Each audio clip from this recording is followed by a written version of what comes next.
I'm currently the head coach. I guess we're going. All right, hey everybody, good evening. Chris Pate here from the class of 87. My co-host Steve Rodriguez from the class of 86 here with me as well. We're really thankful and glad to be on tonight. Tonight's a very special night for us. We have one of Bayshore's Mount Rushmore basketball players with us. He was quoted as Charles Ford said that Derek Smith was a beast. 3-4 dribbles up the court and he was gone. It was a wrap, baby. Derek was here from 1991 to 93. Ended up second all time with 1,982 points. Two-time All-Bay Conference, two-time All-County, first team All-State, Florida High School State Tournament team, East-West All-Star Game, Keswick Suncoast Classic MVP, and most recently Hillsborough County Hoops #1 all-time Bayshore team. It's Derek Smith. Woo-hoo! Yeah! Thank you. It is a pleasure and an honor to be here tonight with some great Bayshore alum. I'm very thankful to be in this situation. I appreciate you guys. I appreciate you guys really much. I really do. Thank you. Well, Derek, this show has been a target #1 for a lot of alumni, as I've been getting texts and everybody saying, when's Derek going to be on? When's Derek going to be on? And we refer to you as one of the Mount Rushmores. For me, it's Peterson, Kelvin, John Edwards, and Derek Smith. And, that's some ballers right there. And you may be the GOAT of all of them. And we're very fortunate that you're here. We called your era Showtime. Yes, Showtime, baby. I'm going to give it back to Chris and let him ask the first question, and we'll get started. Okay. All right. Yeah, Coach Smith, tell us about what's going on with you right now, sir. Right now, I'm currently the head coach at head men's basketball coach at Jefferson High School. This will be my first year. I'm very excited about the season. Got a few freshmen in, got a few returning players in, and I actually got a kid from overseas. So, I'm very excited, very optimistic. The hardest part has been last year's team was more man-to-man oriented. I'm more zone oriented. So teaching the two or three little different principles, getting them the mentality, it's a little hard, but for the most part, it's been a great transition from being a JV coach to now the varsity coach. That's great. Has COVID had an impact on your practice planning, the virus? Yes. It has the way you have to separate, the way you have to make sure you wear your mask. That's the hardest thing. That and then the times of wearing the mask and being in Hillsborough County, opposed to like at private schools, you got to wear a mouthpiece. So trying to work all that together and socially distance and just think of small things of a water fountain. Everybody goes put their head in, so you gotta singleize. Everybody has to have a water bottle. It's a lot. It's a lot. It's a lot different than our day. Coach Dibble wouldn't have been able to handle this day. This is not Dibble friendly. For those of you who know Coach Dibble, hey, this is not. It's not gonna. Hey, my boy. But here again. One of my coaches that really got the best out of me just because he could challenge me in a different way, and I'm every coach every individual I came in contact with at Bayshore Christian was a blessing to me. Every one of them. How is Mr. Thornton doing? He's doing good. Okay, good, yeah. Yeah, he's doing good. I stay in touch with his family a little bit, so he's doing really well. When you talk to him, tell him I say, what's up? That guy was, he was from Oklahoma, and I had never met nobody from Oklahoma. And, I mean, quick Bayshore story. First day of school, at public school, they have public school pizza. It's like a thin sheet of nothing with a piece of cheese and some little something sprinkled on it. Well, at Bayshore, we had Pizza Hut. So I got to go to the bathroom. So I asked the girl in front of me, hey, can you hold a space? And, I'll be right back. I go to the bathroom. I go to the bathroom, and he's like a Brian Bosworth blitz. Hey, you, no, we're not gonna. And from that day, opposed to not liking the guy, he fed off of my energy. I fed off of his energy. And he was one of our biggest supporters. And in my mind, my senior year, he was not there, and he was missed. To me, I missed him. He was a great guy. He was and as a black kid, this guy from Oklahoma, it was like, oh, y'all gonna argue every day. And it was like, this man dropping knowledge. He's kicking some things that I don't even have a concept of. He was there again, another great person in my Bayshore Christian life. Yeah, and most people don't know too. He was also a military hero, served in the Vietnam War. So really, so yeah, great man. Great guy.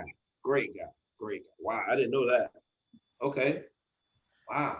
It speaks to the testimony of Bayshore Christian that you have people, white, black, whatever background, and they all come together to be part of this really wonderful family. And you're speaking to it right there with your relationship with Mr. Thornton. And I remember when I first called you about this, it was really a text. The first words that you wrote back on the text, I asked you if you would do the podcast, and you said, anything for Bayshore, anything for Coach Valdez, I'm in. And I just thought that was the greatest thing when that happened. Here again, my dad, Jimmy Smith, he was the first public school coach to win a basketball title here in Hillsborough County. So to go and play for Valdez, it would have been like when I played for Coach Cockrell at Temple Heights. I listened because I was taught to listen as a basketball player. But athletically, I could hold Coach Cockrell because we would play an open run, so I could hold him. So it was like, I'm going to listen to you because you're my coach. But outside of the fact I feel I can hold you, you just my coach, and I'm going to leave it at that. But I was taught to be respectful to the coach. Right. So coming to Bayshore, day one, it was no question. You coach Charlie Bradley, Cooter Patterson, like see, today they don't have the Riverfront League. Back then, the Riverfront League was the NBA of Tampa. So as a little kid growing up, I'm watching Cooter and Charlie get down. So this your high school coach? Whatever you say, that's what we doing. And the things after the initial meeting of Coach Valdez was for the most part gospel. Very good, very good. You mentioned your father. It's very important to tell a little bit of his story and lead into where you were, which was Temple Heights, before you came to Bayshore. We're going to want to know that whole story. Okay.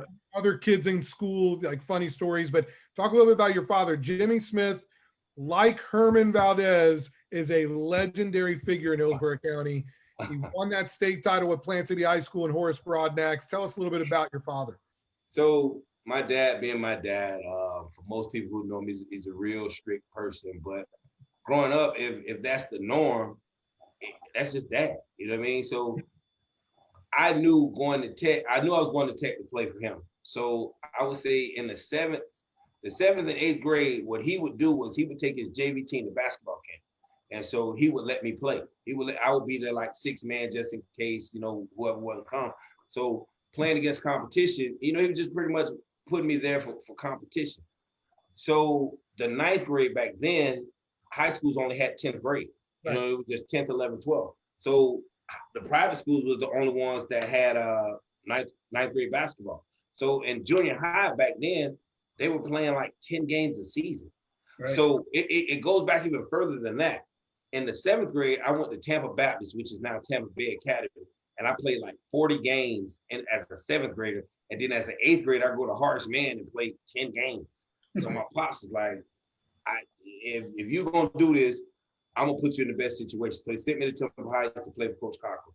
Great experience. We was just the same. He was a little bit taller than me. And he because he was a grown man, he was a little bit bigger. But for the most part, I was like, oh, okay, if I can hold him outside of going to play at the park at USF on the Green Top. Man. There's no experience like the Green Top today.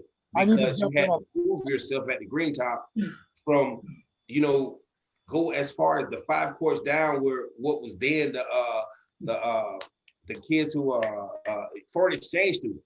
So you had to go down there first, and then you had to get on the scrub court, which was the 4th court. Then the 3rd court was the people who could play a little bit. They could play a little bit. Now on the 2nd court, those were the guys who were has-beens, and you know.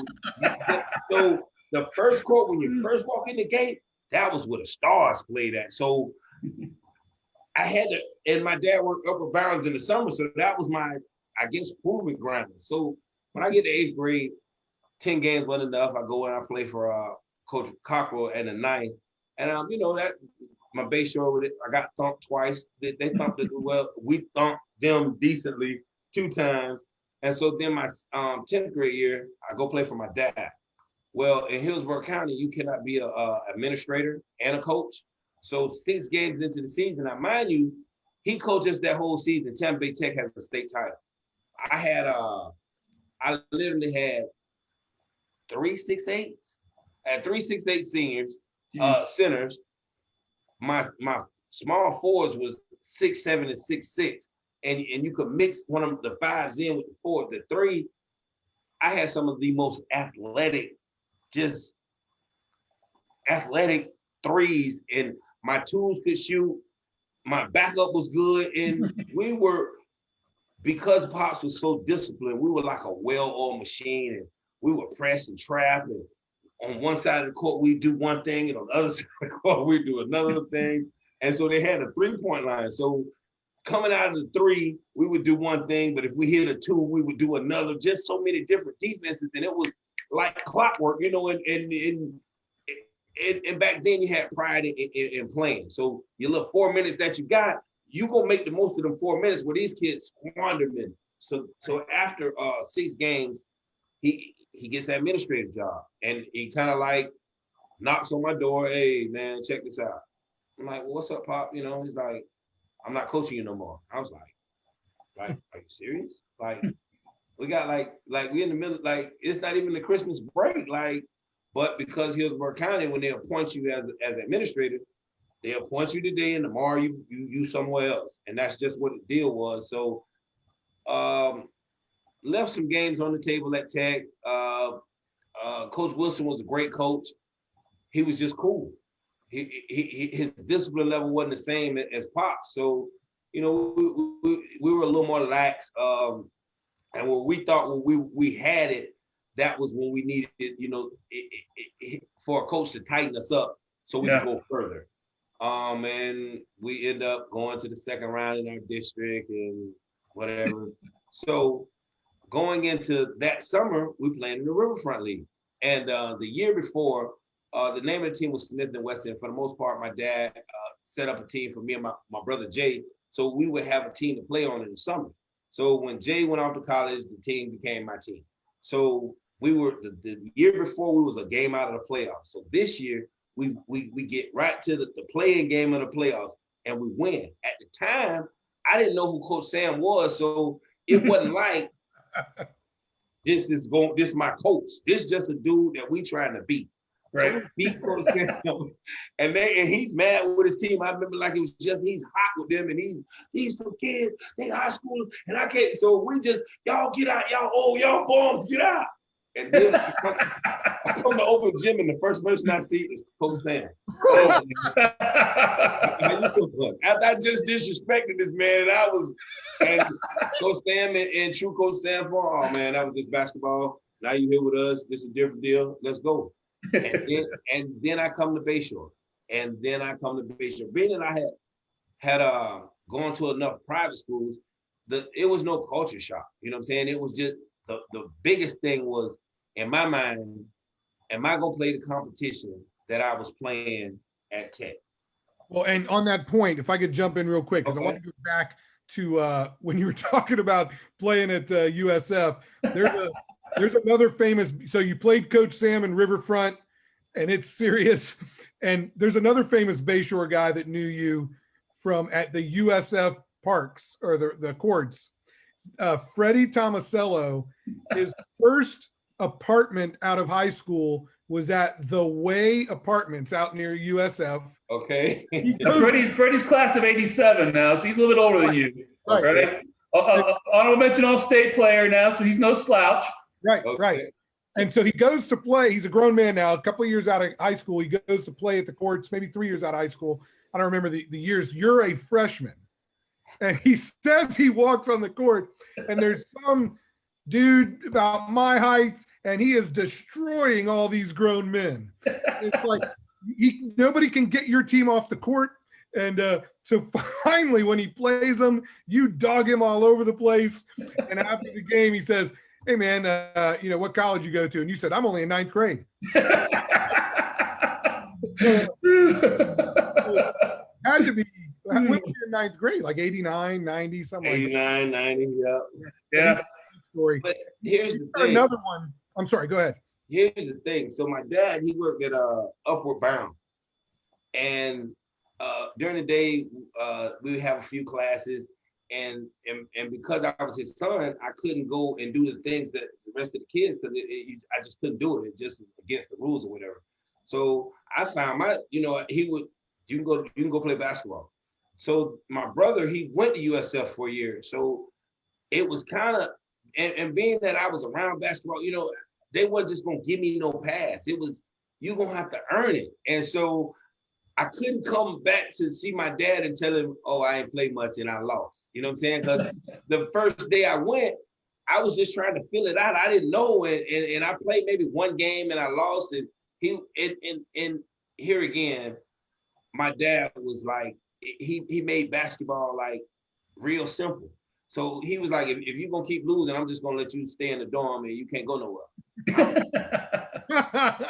a minute. So we didn't have it was no line situation to my dad. So I couldn't just tell him, "Oh, I lost again today. I lost again today. I lost it." So there had to go from the fourth court to the third court to the second court to the first. It was a deal.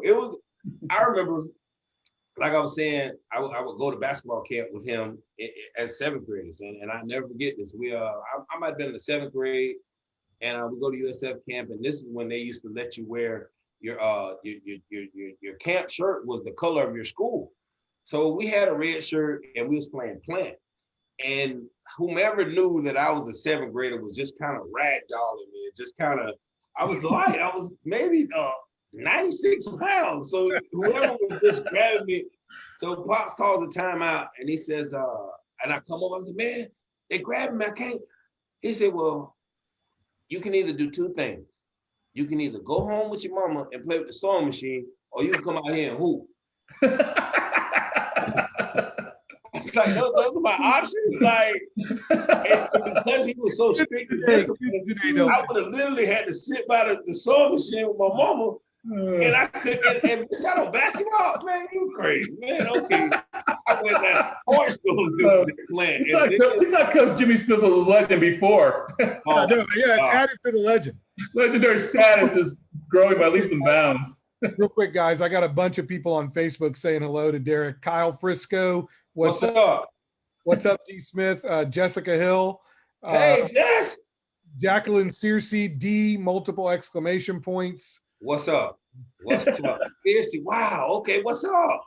Jimmy Schramm, prime time. Jim Schramm, what's up, boy? Kyle Connect and Tree White, Showtime. Kyle, what's up with you? And I think Misty Erskine was Misty Casera. Misty Casera, yes. Yes, what's up? How you doing? And Jackie Searcy was Jackie Cortez. Right. Jackie Cortez with anatomy class. She couldn't cut up the rabbit. So then we had, listen, Bayshore Christian breaking news. Man, Mr. Piazza. So we get there and we're in anatomy class. And so, in public school, you might be doing maybe a frog. Man, we had a rabbit. Man, that rabbit was about this long. And man, he made us cut it and cut the fur off. Oh my God, man. Bayshore Christian. Yes, right. Quality education, man. Quality, man. Yeah. Man. She didn't want anything to do with that rabbit. She didn't. It was amazing because they, as crazy as I think about it now, they shot red and blue wax or something in the veins, and it was awesome. Man, we didn't do that at 10. We didn't do that. Here we thought we were going to talk about basketball. This Bayshore Christian, man. We family, man. Y'all, come on. That's right. Real quick, another Fred Tomasello story, and I think Chris may do it better, but we were having a previous podcast. Okay. There was a question, who had the best backcourt, 1987 or 1993? And so me and Pate go 87 because they went one game further. That's it. So Fred Tomasello, I don't know if Chris is or not. So we tell Fred Tomasello that we picked him over Derek and Andrick, and he burst into laughter and said, "We couldn't hold Derek Smith's jockstrap." So you got a fan. Now that's the same guy that you ended up dogging out 2 years later at the USF or the USF League. Man, listen. What y'all don't realize is, so at a public school, you're wearing a cotton jersey. When we get to Bayshore, we got the satin with the flag on it. What? Are you, man? This is like the pros. These are real uniforms. Man, okay. Boy, it was great. It was great. I would not, day for day. Let's go back to Bayshore Chris. Come on, let's go. So we've got some stories there. We're going to tell a lot more. Let's jump into a little basketball. Okay. You come from Temple Heights and Tech. All right. How do you end up, what is the decision in the household to choose Bayshore? And then let's talk a little bit about that. The 91-92 season, in my view, was one of the greatest seasons ever in Tampa history because y'all beat everyone. Now it ended with a very shocking upset loss, but until that moment, right? But until then, it was one of the greatest. So tell us, how did you end up at Bayshore, and a little bit about that season? Like I said, playing for Pops, he 6 games into my sophomore season, he becomes administrator. Finish out the season, the summer league, the Riverfront, the coach Sam to wake up. So for whatever reason, we don't go school shopping. I don't go school shopping this year. And I'm like, Mom, what's up? So Mom was like, that's your daddy's decision. So Pops, being a legend, you don't really ask him any questions. You just kind of hint at it.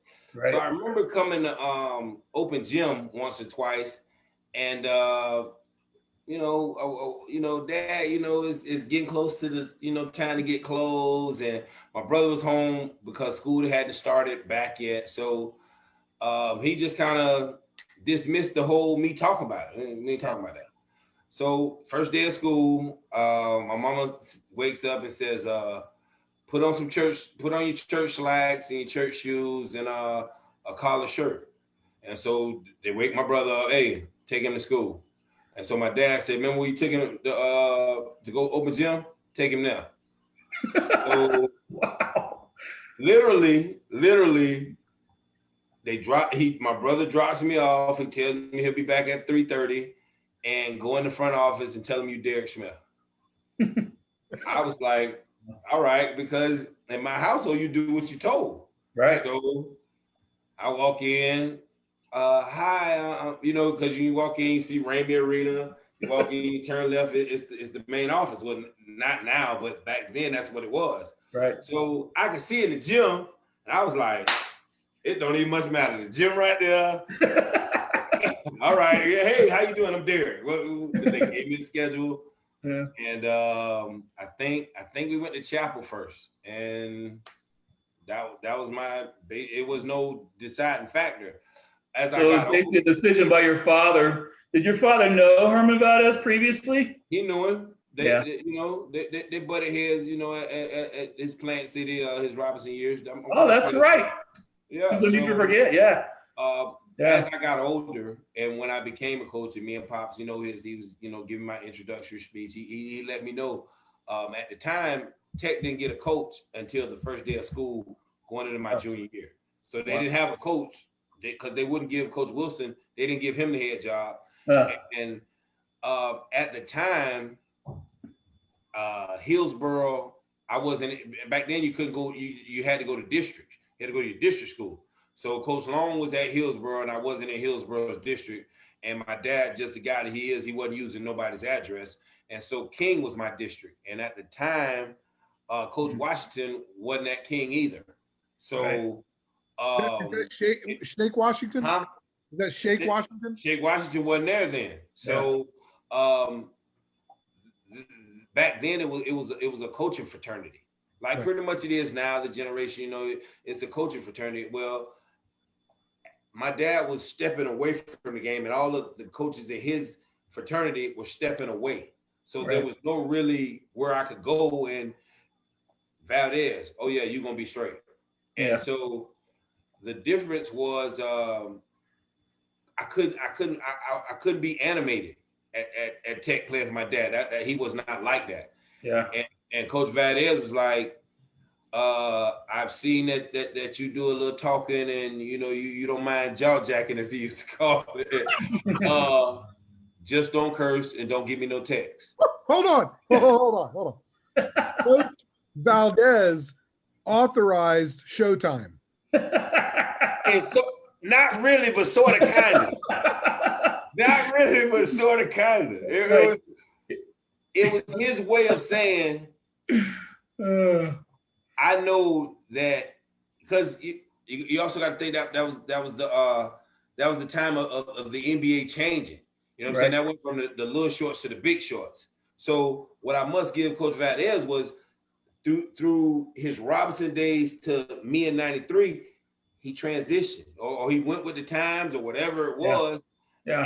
And you know, I mean, y'all played for Coach. You knew what the line was. You knew what you could and could not do. Seems like our line was a lot shorter, it seems like, but you bring up a great point, though. Coaches, great coaches evolve with the players, the culture, and their times. But on the flip side, as much as he transcended with us, the demands I felt like were much higher. Like I don't know what he told the rest of them, but he told me I had to be in the top 3 in every whatever sprint, whatever it was. If I wasn't in the top 3, was going to do it again, it was probably going to do it twice, something to that effect. So you know, too much is given, much is required. So he required a lot, and you know, being that he knew I was talkative, you know, and you know, he would just drop little hints. I don't want to hear about you being loud in class. I don't want to hear that mess. I don't want to hear about you being late to class. I don't want to hear you showing out in class. And you know, it all kind of came like real quick, and it was like you realize basketball season is coming. So it was kind of like, I'm gonna take it from you. So you know what I mean? And it was quick. It was understood. And I thought Coach was a part of the mob, to be totally honest, because he knew everybody everywhere we went. Hold on, we got to cut this film. I mean, we go places, and you know, I'm real nosy, so I'm gonna watch you because I know eventually I was gonna be a head coach. So, let me see how to do this. So, you know, you would watch Coach, and he would give nods to certain guys and shakes to certain guys, and we walking into certain places like. You didn't talk to nobody. You didn't hold up. You can either confirm or deny. Listen, as an 18-year-old kid, you know, and he would always talk about, you know, how his descent, and you know, you watch mob movies and you see things, and we'd go places and we'd have stuff, and okay, just like for instance the tuxedos. Like it was no letter home to your mom that what size you wear. We met at the tuxedo place. They took our sizes and they came back with a tuxedo bag with our names on. This yours. What?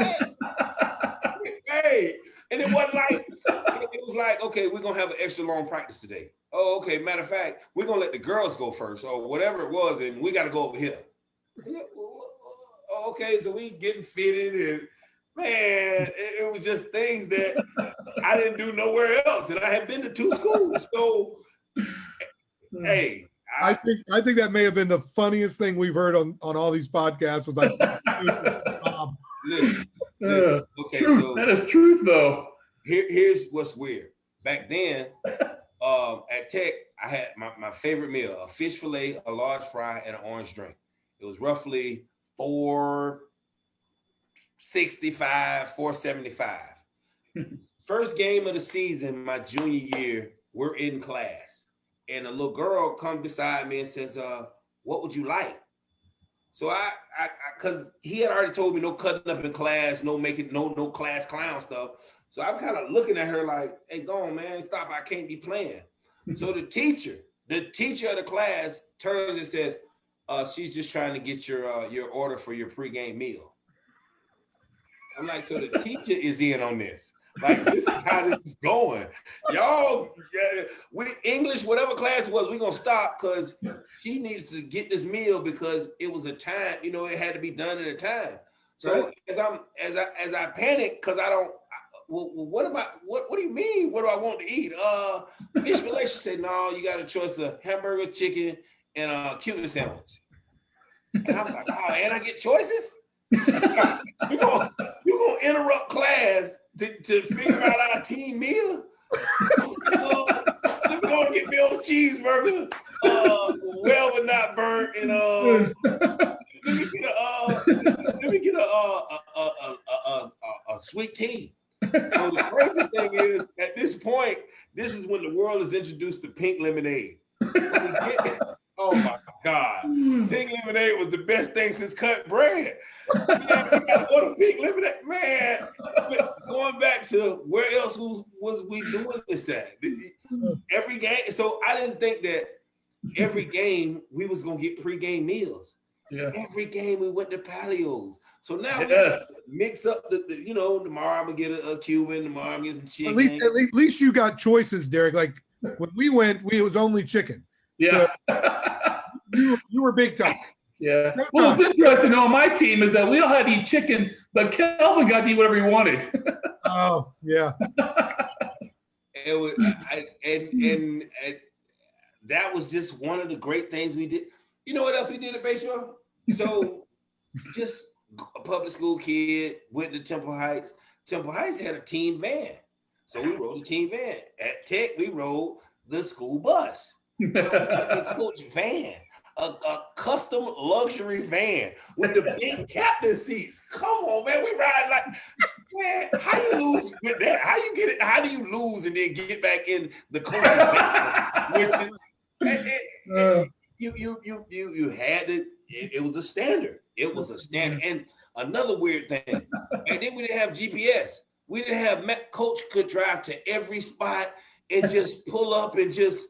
We here. What? You didn't call nobody. You didn't ask nothing. We just here. But you had to go perform. You had to. You had to. I got a bunch of stuff on Facebook. Okay. Bobby Holland is here. What's up, bro? And talking about the pregame meal, and then Jacqueline Searcy. Oh, and Tree White, Tavares White says breakaway pants. He knew what I'm talking about. We had stuff that it was like we was in the league. It was like we was in the league. I'm trying to tell you. Jackie says you were my bud. That's why we were buds. And then also that was my bud. He says to mention New Edition, and you would know what that means. Say what now? Jackie says to mention New Edition, and you would know what that means. Yes, ma'am. Tell us. Yeah, that's me and Jackie in anatomy class. Oh man! I don't even know how we top all of this. To be honest with you, we've got 12. We've got 15. This is equal to the cheerleaders in terms of. Oh man, this is great. Derek. So we go into 1991-92. Okay. I got a list of players here. You got Jesuit. You beat 72-66. You beat them twice. Yeah. You beat Plant 59-51. Yeah. You beat. You won the district. You won the Bay Conference. You made it all the way to that regional final game. everybody likes talking about the wins. Oh, here's another one. Y'all beat Oldsmar Christian 121-30. I want to know what that was like, shaking hands afterwards, the crowd. So, Were they happy? Obviously not.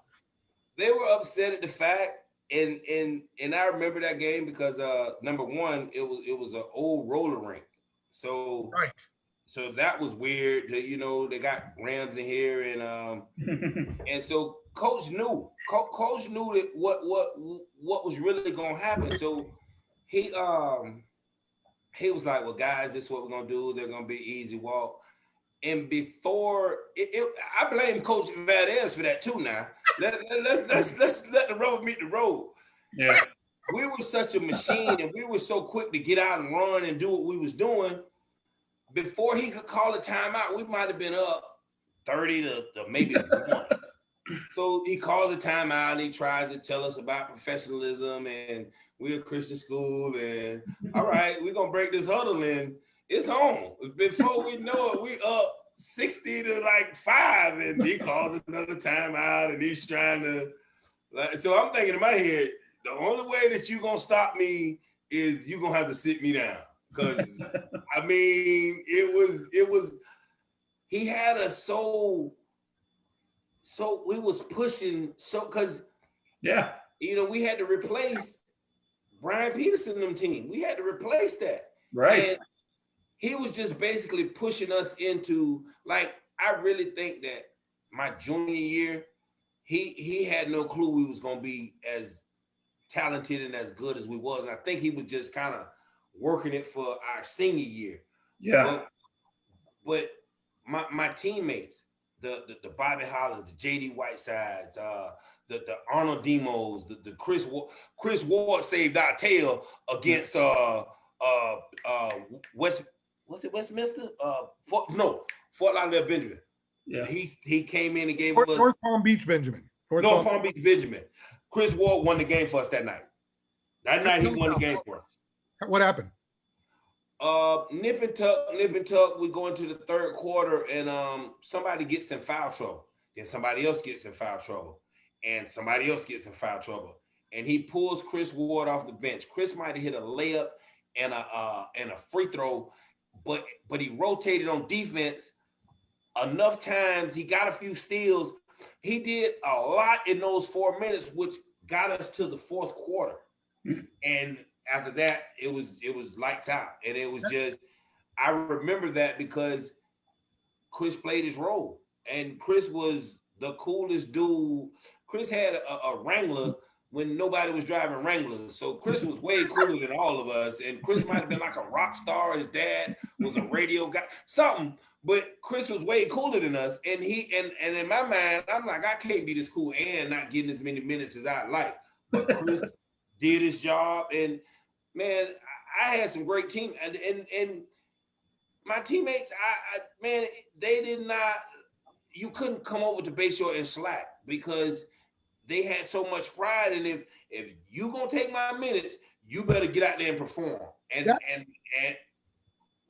I respect, and when I see those guys, I'm like, man, y'all, and they, maybe I was an arrogant idiot back then, and I'm Showtime, but now looking back on it, it's like, man, y'all was the reason why we got to what we got, because practice, it wasn't like, you just gonna let me go baseline and dunk. Oh no, you gonna earn these little 2 points in practice, bro. We not having that. So Right.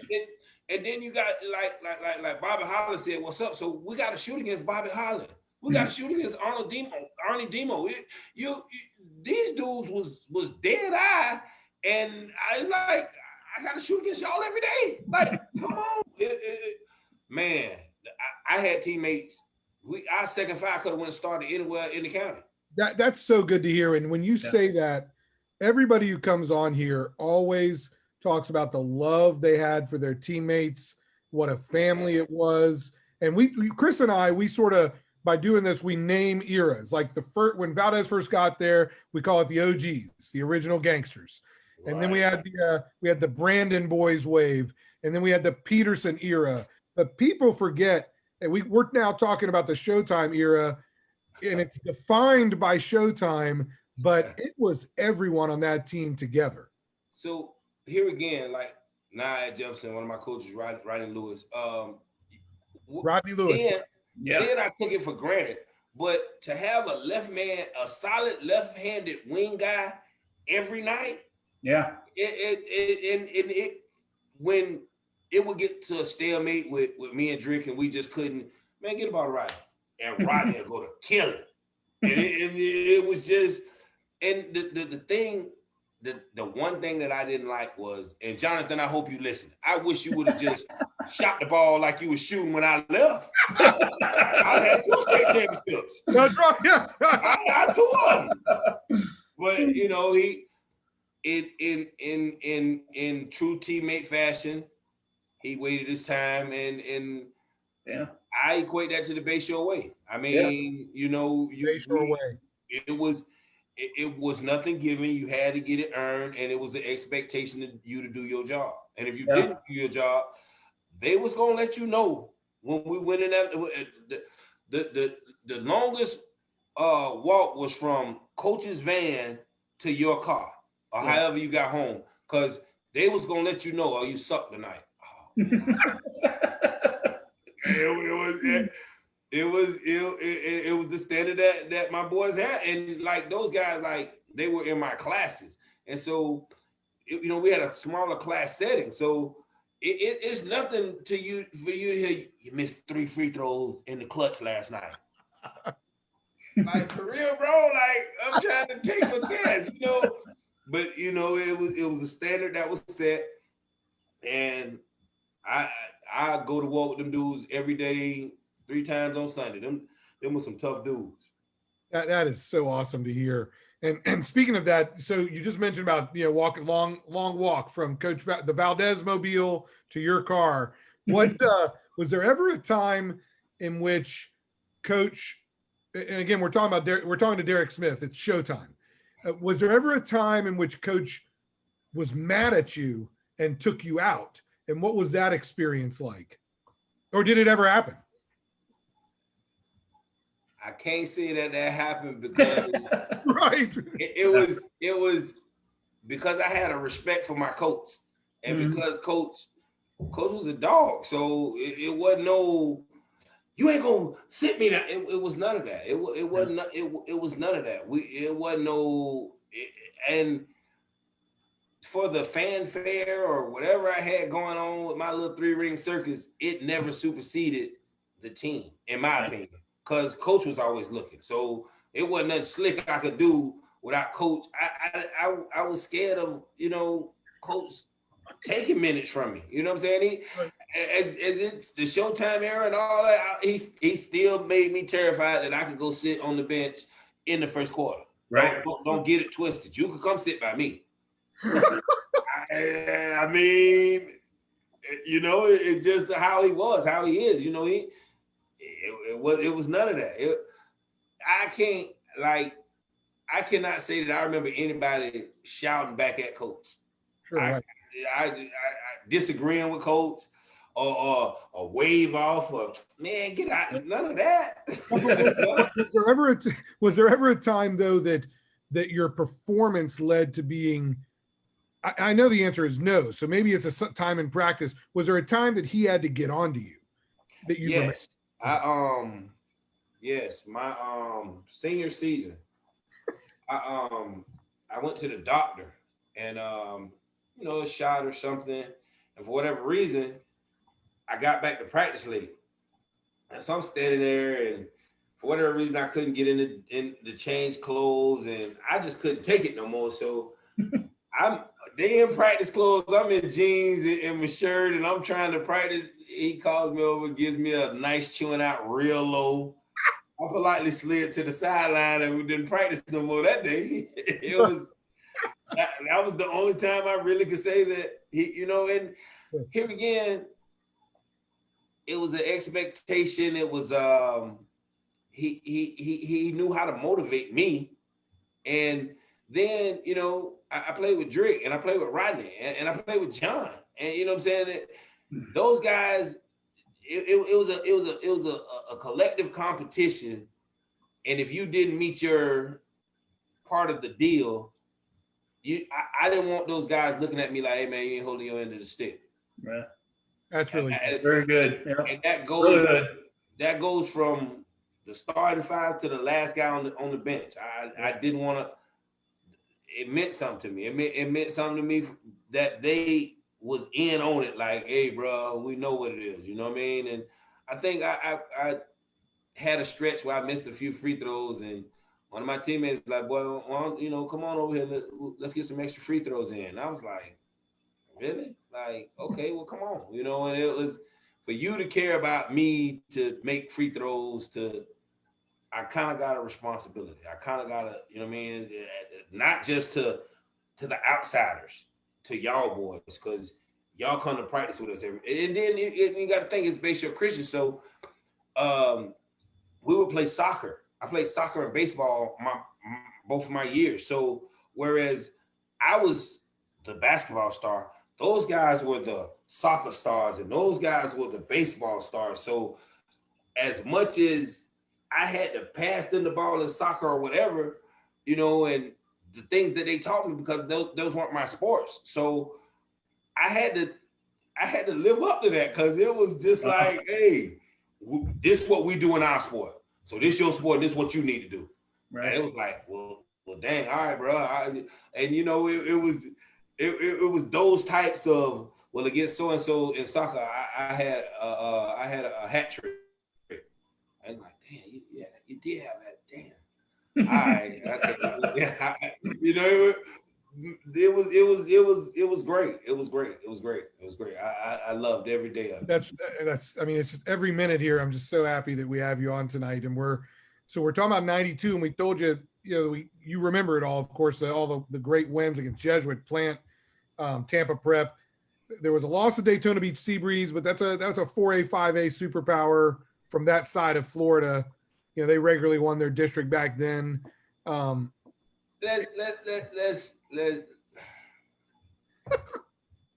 We drive to Daytona. Okay, here we go. We see the sun and the beach, and you know, it's a great trip. We in my mind, I forgot that we was playing high school basketball. Well, we played it, man. It's not. We're a high school team. You know, we've been in the big captain seats. You know, it's been a comfortable ride. We got a pregame meal at a restaurant that we've never. And then we walk on the floor with them, and it was just, they were bigger than us, and we just blinked at, dang, they bigger than us. By the time we realized we could play with them, it was just too late. Right. It was just too late. It wasn't the game plan. By the time we got into the game plan to do what coach said do to stop this, to look at that, had we just come in, let's mash these dudes. Right. You know, we was just on the emotional roller coaster because of what we was doing and where we was at. And we was in a hotel that we didn't have to pay for. And man, it was great. We was a rock stars. We a rock band, man. We you know. Very good way to put it, because you guys were rock stars in all the city and all of the county, Hillsborough County. So Daytona Beach Seabreeze, you know, they don't match up with our backcourt, but like you said, we weren't really into it because it's Daytona and we're having fun. It's overnight trip. So we roll through the season. You win Bay Conference, you win district, you blow out most 1A teams. You're beating Oldsmar by 90. We were laughing with John Arville about beating Tampa Prep by 70, beat Oldsmar by 90. So, so we want to wrap 92 and go into the great senior year. Okay. 92 ends with that loss to Bradenton Christian. Tell us what happened. It was a 2-point game against a team we probably would have beat, wouldn't we? I think we beat them twice already that year, Steve, by 20 at one time. So right. What happens is Alan Nieves goes to the park, and coach calls it. Coach calls it. Al, if you out there, you remember like I remember. Hey man, only basketball playing y'all doing is in practice. We got a bigger fish we trying to fry. Alan goes to the park and rolls his ankle. When he rolls his ankle, I remember that. Yeah. He rolls his ankle. And at the time, we had a system. You know, as much as it sounds like the Derek and the Andrick show, we had a system. We ran what we ran, and a lot of the times the play just got broke because if it got to your hands and you think you can score. But for the most part, we had plays. We had special signals for special situations. We ran different plays at different times. We knew where we wanted to get our timeouts. We knew when we were supposed to press. We played a lot of man-to-man. We had a little run and jump. So it was all that. And it just, whoever the next man up was just not Allen. So as much as whomever did his job, we was just 2 points shy. And I was hot by that, man. And so I remember they interviewed me. And as a 17-year-old junior that, things were going pretty well, the guy said something to the effect of, well, next season and blah, blah, blah, blah, blah. And I looked him straight in the face. I said, boy, we catch Braden and Christian, boy, I got something for them. And the next year, I think we ended up thumping them. They weren't even a part of the equation, but it hurt that bad to lose to them that I made a brazen statement. And when it came out in the paper, I got a nice chewing out from Valdez and a nice chewing out from my dad. But I meant it. It was a loss. That was tough. That was tough. Because you guys certainly smashed Braden and Christian the next year. Because it was because when they beat us, like that was their season. And I remember them jumping around and I didn't want no. Every time we catch you, we're gonna get to you, and it ain't gonna be no 2-point game. Ain't none of that. We're not going for that. No. Hey, so 92 ends with that disappointment. A lot of it had to do with what you just said, which was that Allen's injury, rolled his ankle. So did you guys talk about as 93 approaches, was it just understood, or did you have a conversation saying we're going to the final? We ain't even talking about that. We ain't even from 1 to 15. Ain't no discussion. Ain't no how we going into practice. Ain't no lagging in practice. Now what we did dodge. The only thing that we did get to dodge, and this was real crazy. We had the first year, soccer or running cross country, and he let us dodge cross country because the first year he was like he gave us the choice, and then the second year it wasn't a choice. It was like, okay, I know what y'all gonna do. Y'all gonna dodge. Y'all gonna go play soccer. But the first year we had to run from Bayshore Christian School to Bayshore Boulevard. So now for us adults, from outside of Ramey Arena to Bayshore Boulevard, that might be about a mile. That's roughly a mile. So then we had to run to the second light. So that might have been another whole 2 miles. And then we had to run back. Politely ran the soccer practice. Oh, no, we're not doing this. This is not what it was. That was a part of training that he, that Coach Valdez, wanted us to do.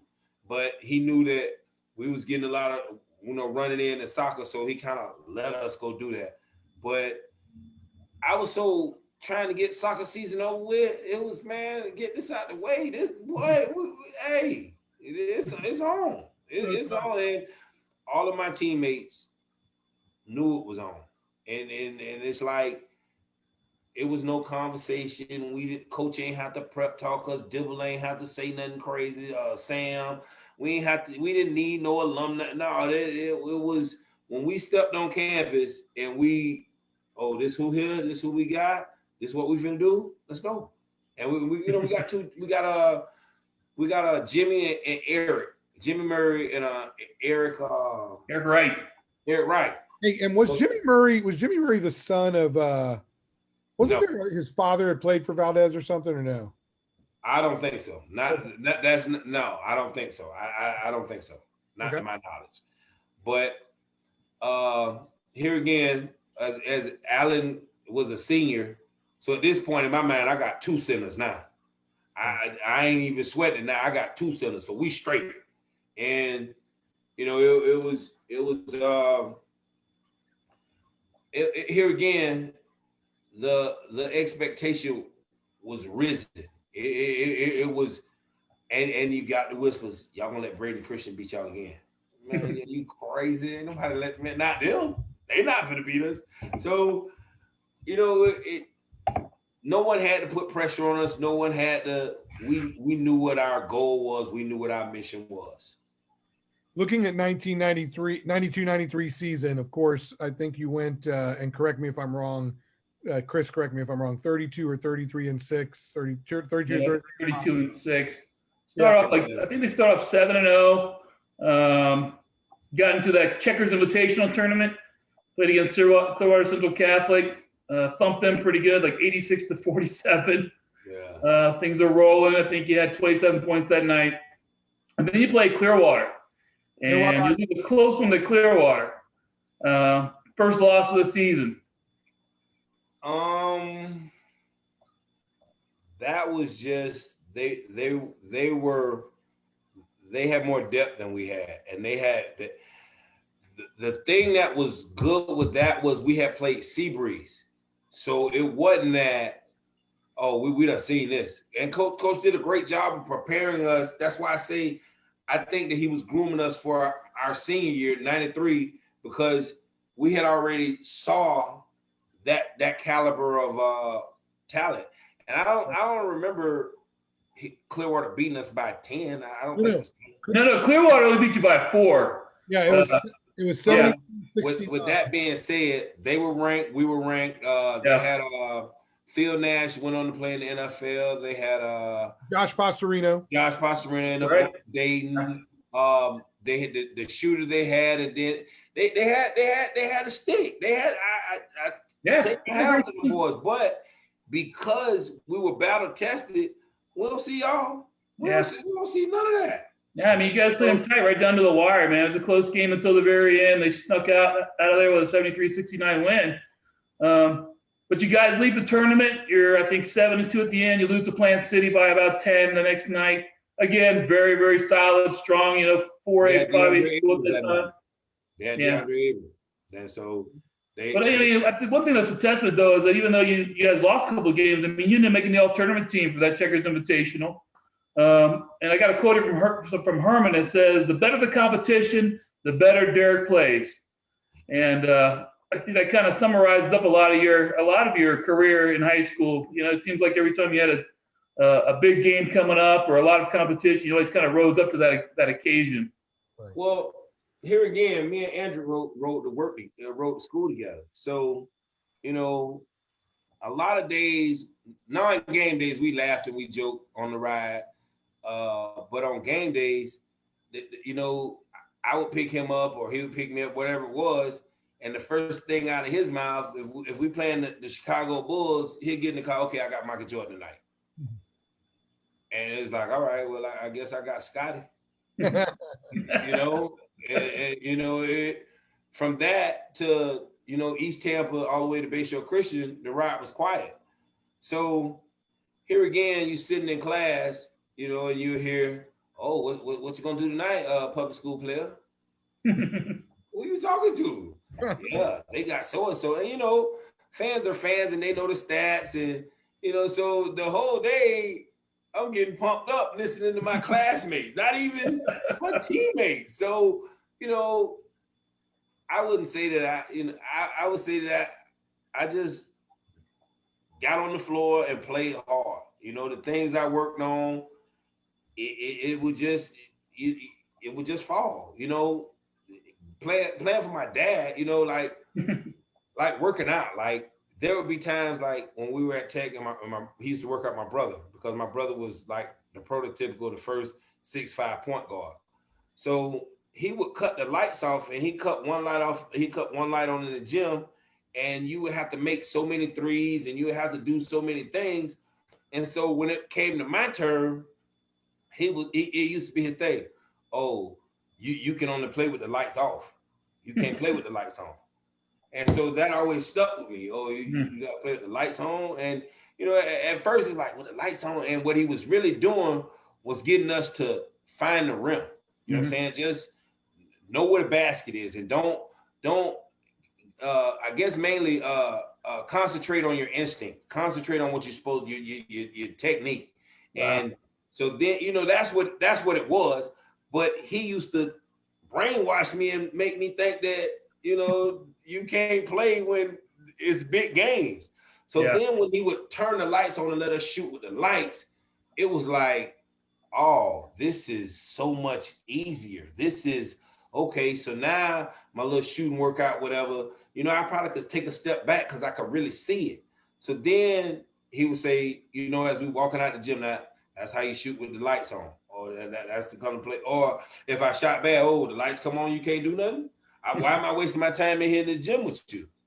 Like, dang. So going to Bayshore and listening to the day-to-day, and, it was kind of unwritten, okay, you average 20 at Tech. What you gonna do tonight?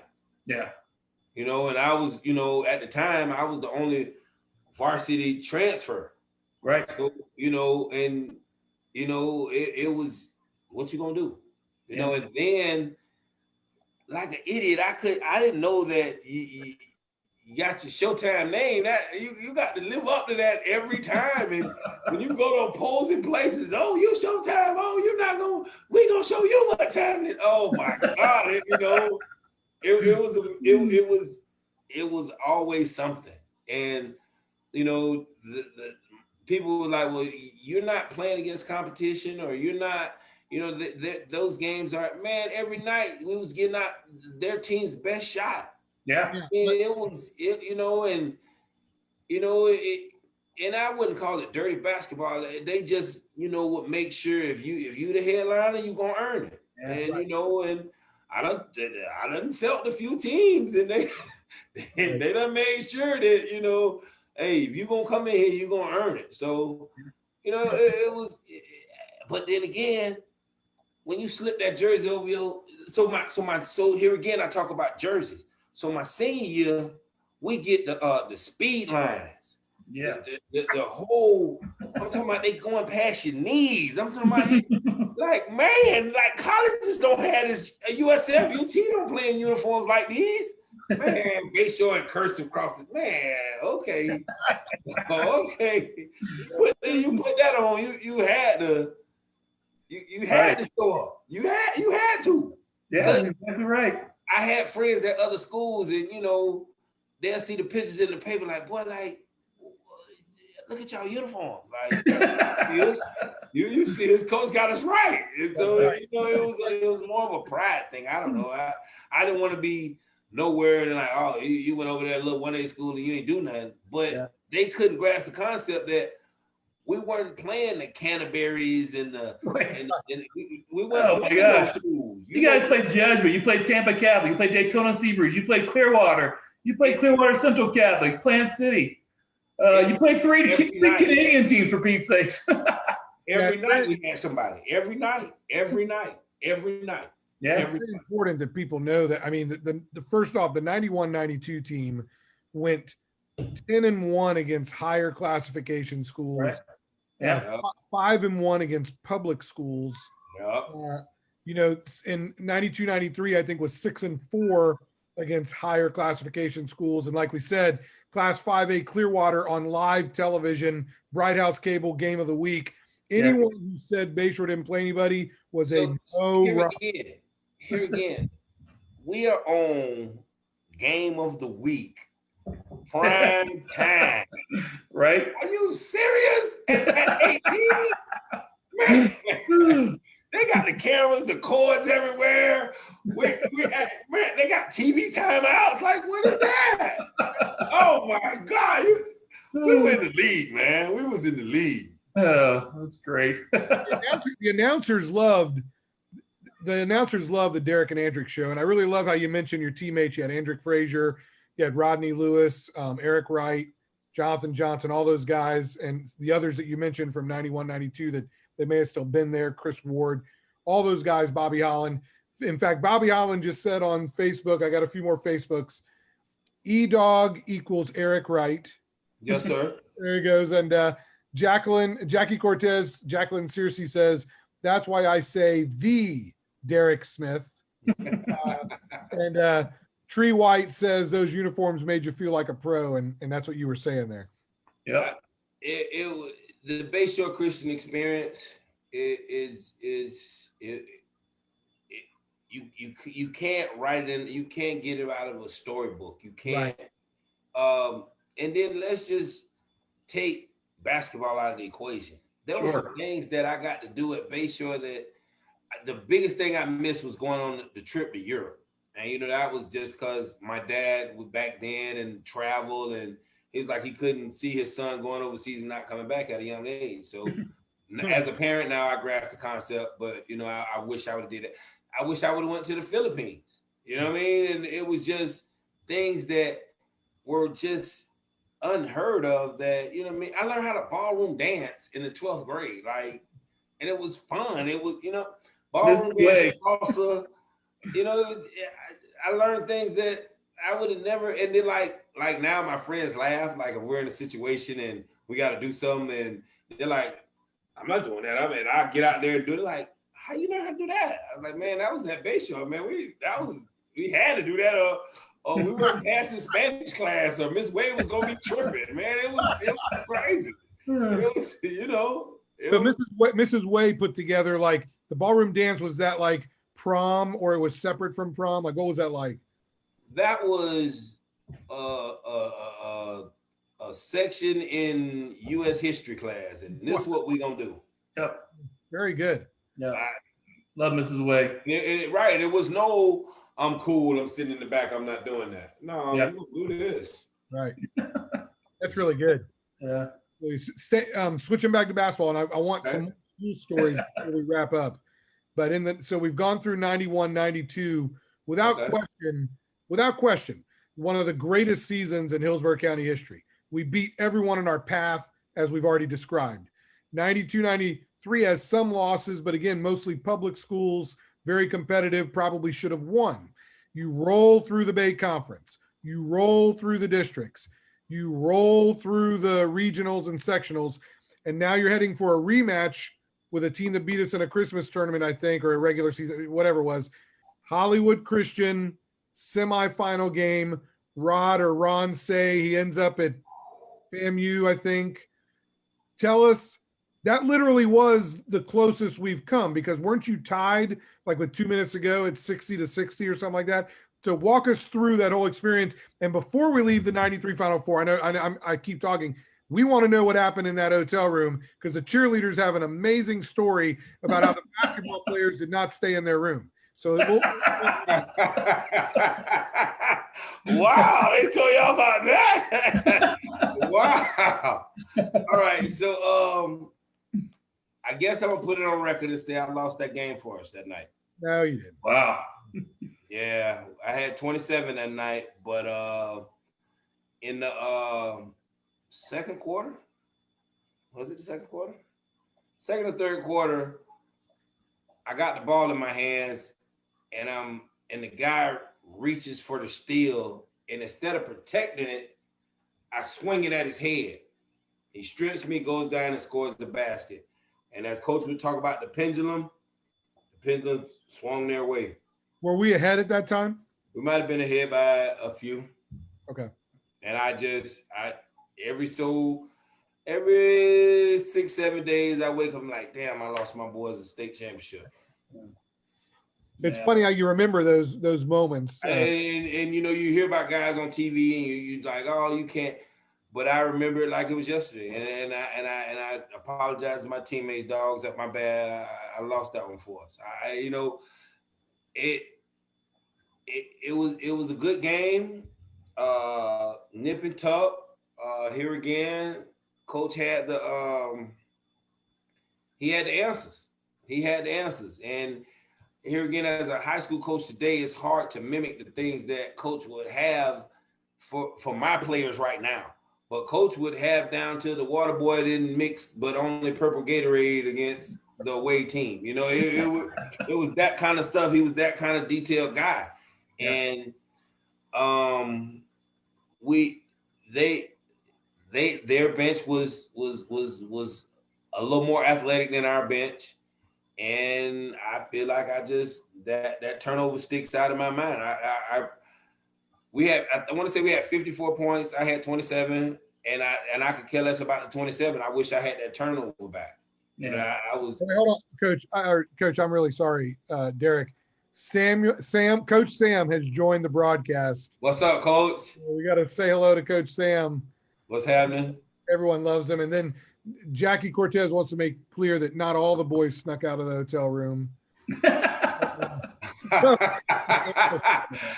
Oh.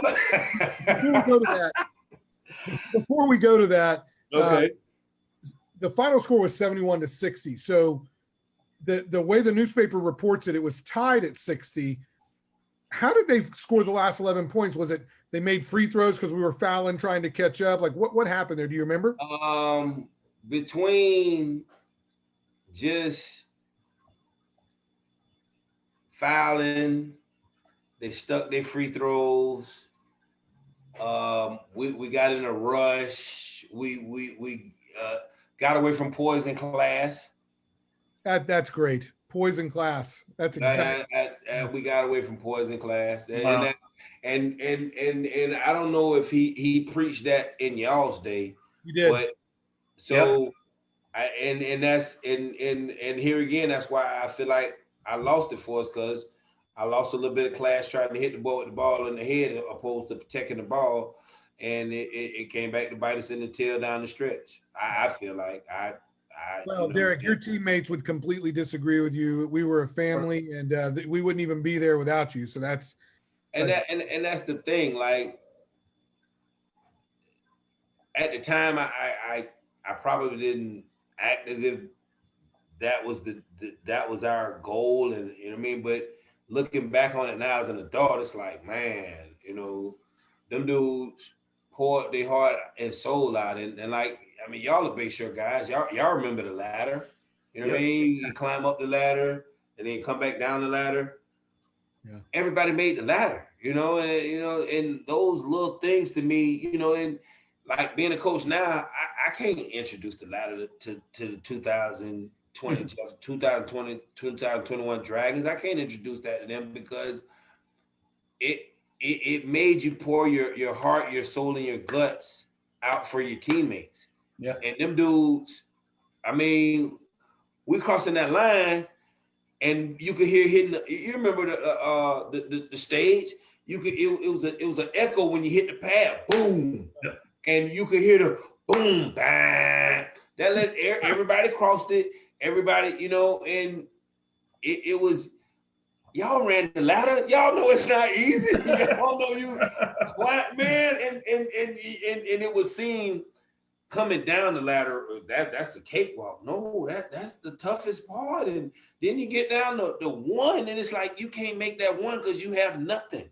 Yeah. But let me get that. And coach ran us with confidence that my dog's gonna finish. My dog's gonna make these times. And we never had the whole, y'all let me make the line, get back on the line. So that was not, and you know, like my junior year, we might have did the ladder, let's say 4 times. But my senior year, it seemed like every time we looked up, we was running the ladder. But that was preparing us to go to state. Yeah. That was, and then at state, they tried us. We was the first game. So the ball was right out of the plastic. It was slippery. But here again, we had Bayshore Christian. So and then that was the year it was in Tallahassee. No. So that was crazy. Yeah, and which leads to the infamous in the that. Wait, so did you take the Valdez Mobile, the van, up to Tallahassee, or did y'all take a bus? I thought it was a Greyhound or something. Oh no! Okay, go tell. the custom brown with the big captain seats, AC the whole way, with like we floating on a couch the whole way to Tallahassee. It was great. It was great. We didn't need that. What do you mean a bait? No, coach got a vent. We straight. So the state title though was not lost because y'all snuck out of the hotel. That was actually the night after we lost. That was Okay. Oh, that's new information. That's right. Because what you're not understanding is we were so scared of Coach Valdez that we would have snuck out before we might have got to stay and not got to play. Are you crazy? and here again, in Coach Valdez fashion, it was not no big rah-rah speech about how we need to go act and this and here.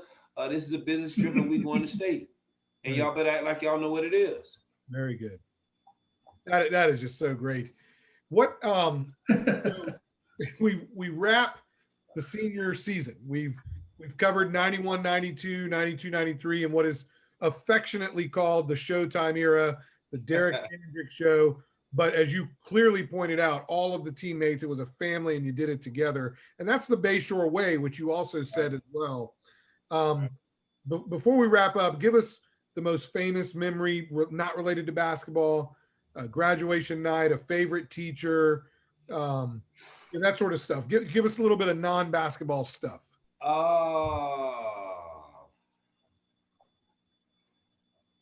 What is our Spanish teacher's name? Lopez? No? Miss Lopez. Lopez, right. Senor Lopez. Senor Lopez told us, I don't care what y'all do. I don't care about you really speaking Spanish and all, but you coming to the to the senior, I think we had like a senior banquet or senior something. And if we didn't go, we was gonna flunk Spanish class. And what that meant was you wasn't gonna graduate. She was like, I don't care about you going to Bethune-Cookman D1, you're going to be at this right here, or you're not going to play D1 basketball in her Spanish accent. What else? Those thing, that was great. We took a picture in our tuxedos on top of a tank. I remember we just after a game one night, we went to a bonfire on MacDill Air Force Base. Okay. Listen how crazy that sounds. Yeah. A bonfire on MacDill Air Force Base. I don't remember how we got on, but I remember seeing like, y'all know we in the Air Force Base and y'all know this ain't right. What else? Man. That's really good. Mr. Thornton chewing me out about the pizza deal. Thought Miss Way was the meanest lady on the planet Earth, but ultimately she was preparing us for the next step in learning. You know, she was very stringent and very detail oriented, and you know what I'm saying. And when I get to college and I got to take notes, and it was a breeze to me. I had Miss Way. This is nothing. That's exactly right. That's exactly right. Mr. Piazza, you missed the treat if you never saw Mr. Piazza tear a phone book in half. If you didn't see that, you didn't see nothing at Bayshore Christian. And then, mind you, he had chalk all the way up to his elbows, God bless the dead. But he would do it just to show you, oh no, I wasn't playing. Here you go again, bro. A phone book, bro? You remember how thick those phone books were? Did you ever use the phone, the pay phone on the red top? Yes. Who did you call when you use the pay phone? That's when we thought we were better than Pizza Hut, and we'd try to order somebody else's pizza. And that was, you know what I mean? That was what I used it for. I didn't, you know, and here again, I don't know if many people thought of it, but for the most part, I thought Bayshore Christian was a basketball factory. I mean, the things we did, the places we go to, we play in the Keswick tournament. So we get there, and you know, you're looking at your program. So these dudes got 13. And it was like, why do they got 13? Like, what is 13? You know, they're like 10, 11, 12. And for us, as a senior, it was 12. Well, they got 13. So, you know, we kind of, well, what's this? Oh, they got a prep school up here. So from that, we form a little huddle. They trying to cheat us. And we don't, in my mind, as we're discussing it, I'm thinking they bringing in ringers to beat us. I'm like, what is that? Oh, no, they got to get it. And consequently, I ripped that tournament. That's what made me my best tournament at Bayshore was that tournament because of that. Because I felt like, as we were talking about it amongst us as teammates, I felt like they was trying to cheat us because we have been winning. I mean, we have been winning, and you know, I just thought that's what it was. I'm like, oh no, they gonna get it. You know, Coach, looking back over the history, that was actually one of the things that really stuck out in my mind about your history at Bayshore was that tournament. You scored more points in that tournament than I scored my entire senior year. So, you scored 128 points. I had 127 my entire senior year. So I had 125 and stopped it. But anyway, you were the tournament MVP. You guys beat like the 3 Canadian teams, and I think you guys beat also like the Royal Mounties from Canada and everyone else. So here's a crazy story about generational basketball. So today, every game you go to, half the kids in the gym have on a pair of LeBron James, Michael Jordans, some KDs, some whatevers. So a friend of mine went to Tampa Catholic and somebody left a pair of Air Jordans in his car. So for whatever reason, we bump into each other. What's up, man? Da, da, da, da, blah, blah, blah. And I see the pair of shoes. I'm like, you a baseball player. He's like, oh man, somebody left them in my car.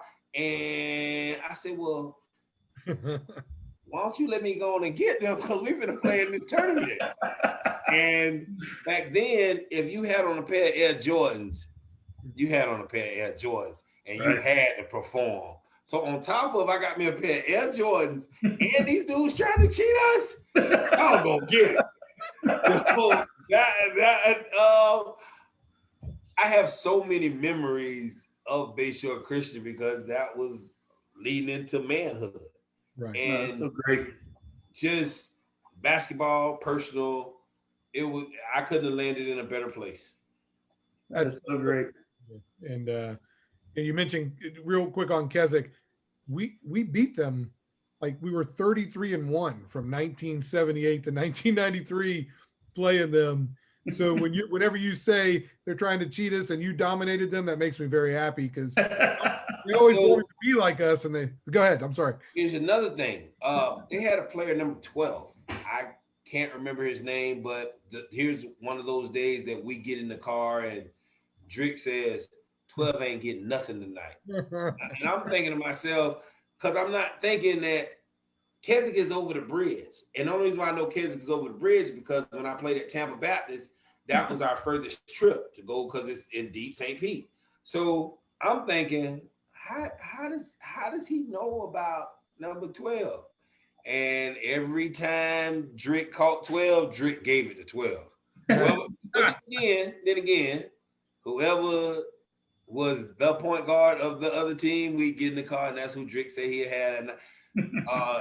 Jesuit, Drake did not like Jesuit. That was comical there. It's like, oh, we got Jesuit. Oh, yeah, okay. All right, I'll play Robin tonight. I don't have a problem with that. Well, you know, one of those Jesuit games is kind of like your coming out party too. It was early in your junior year, and you guys had like a double overtime game or something against them. You had 20 points and hit some free throws down the stretch. So yeah, man. And here again, you go to class the next day, and I'm glad you did some public school, kid. I'm glad you stuck your little free throws. Well, we love you, man. I tell you what, we love you for sure. Hey, we were a basketball community.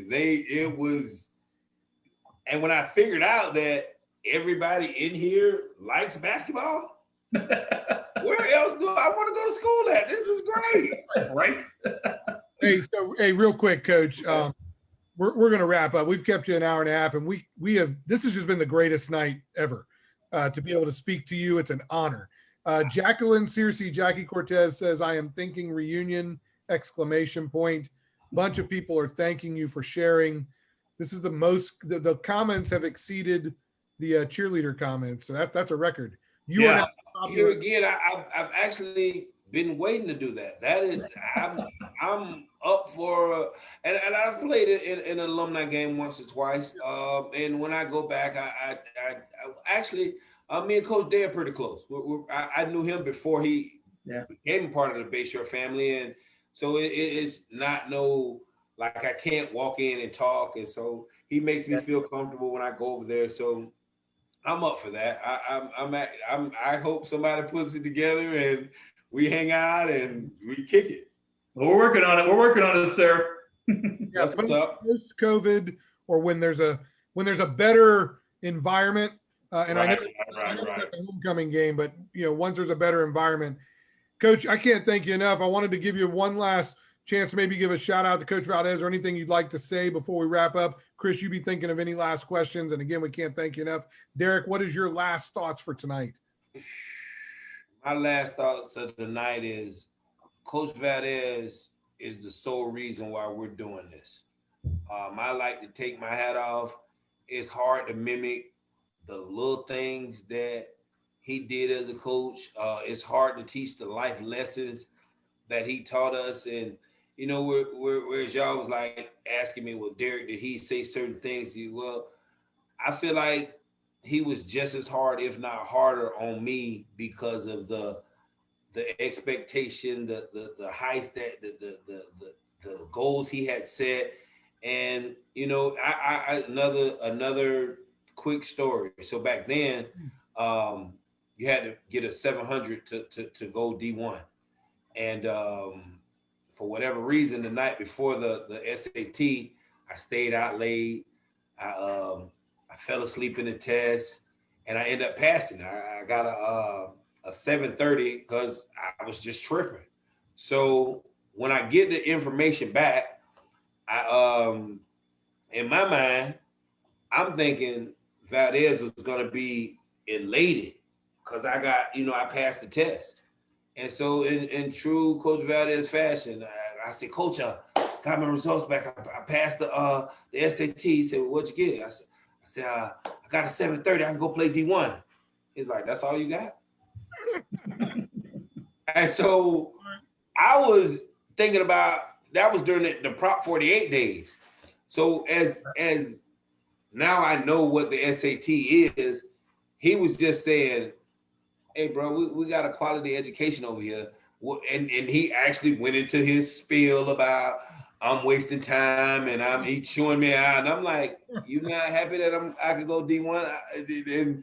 And he just was a leader, a father figure. I had a dad, you know what I'm saying? I saw my dad every night. I went home.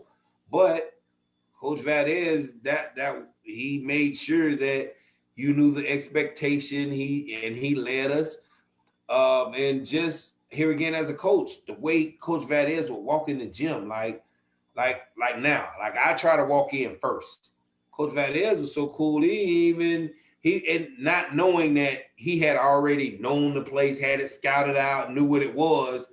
But I was like, this dude, he's not going to waver. He's even killed, and we're going to play a big game. And he just got his jacket over his arm, and he makes sure it ain't wrinkled. And, he had his tan pants and his yellow tie. And, it's like every day, like you just, okay, this ain't going to rattle you. But whether we played in Tampa, in Orlando, in Daytona, at Keswick, it was the same. Get out of his car, let's go on in here and handle his business. So living up to those things are darn near impossible. Yeah. We know you will, and that you do, because we're all family, and it runs through the bloodlines, the Valdez bloodline. So yes, sir. I feel like I'm a part of his coaching tree. You are. Oh, absolutely, without a doubt, sir, without a doubt. Yes, You're part of a brotherhood here with us at the Bayshore basketball program, and we are so happy to have you tonight, and you're absolutely, just another branch of that Bayshore Coach Valdez coaching tree. So Yes. we got high expectations for you, Coach. And Jefferson better be above 500. That's right. I'm trying. If not, coach gonna be on me, so I gotta do it. That's right. Well, that's it. Yeah, I can't thank you enough, Derek. What a night. I mean, you are Mount Rushmore. You're a Bayshore legend. I sort of get choked up just thinking about it, being able to get to talk to you. It's an honor and a privilege. It was an honor to be on. I'm very thankful that y'all had me on tonight. It was a blessing. I appreciate it. If y'all need anything out of me, hey, let me know. Very good. Thank you very much, Derek, and good luck this season, and we will see you soon. Wait, one time for class of 93. I miss y'all. I can't wait to get together and the rest of the Bayshore Christian family. Y'all have a good one. Good night. You too. Poison class, Coach. Poison class. Poison class. Yes, sir. Yes, sir. Y'all have a good one. Have a great night.